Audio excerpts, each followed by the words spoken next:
Hello, Sevens. I'm going to try to be quick. So the last time we met, you looked at the fact that we can gather a small sample from a population and we can see what metrics happen in that sample and then multiply it up to make assumptions or inferences about the entire population. And those inferences are usually valid as long as we have a representative sample.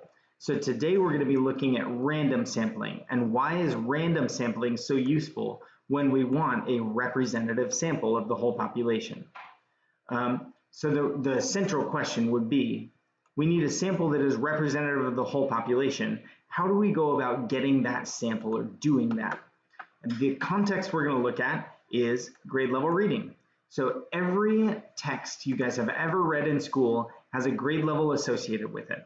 And that's how teachers would look at you and know if you're a second grader, they would give you a second grade text. And if you're a really good reader, maybe they would give you a third grade text when you were in second grade, but they would always have an idea of what comes next in the idea of complexity of reading. So one way that we know what the grade level of a text is by the length of the average word. So that's what this whole lesson is going to be today, is how can we find the grade level of a text, or what is the average length of a word in a text? In order to look at that, when I was a kid, my dad used to read me a poem called Casey at the Bat. It's a famous American poem. It's a baseball poem. And if you want to hear it, there's a great reading that I've linked here. It's a reading by James Earl Jones. He has a great voice. He's the voice of Darth Vader. Or there's a Disney adaptation. I think it's like 1946 Disney, but you can watch it here. It starts at the 52nd second. They actually start Casey at the Bat.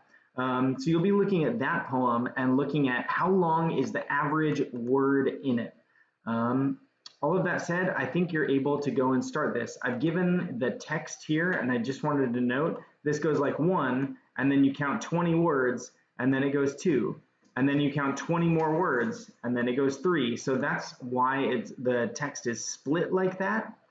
And the reason is that later on you'll see we get to a point where I ask you to pull up a random number generator. So my favorite random number generator is in Google. I just go to Google and I put in random number generator. And you'll see in this document, I say you need one that goes from numbers 1 to 29 and another one that goes from numbers 1 to 20. So I have one generator, I'll have minimum of 1, maximum 29. And the other one, minimum of 1, maximum of 20.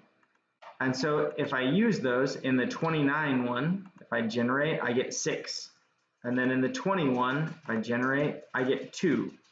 So if I get 6 and then 2, I describe all of this here, but just saying if I get 6 and then 2, I can come to the text and that corresponds to section 6, the second word. So in that case, I would get the word also.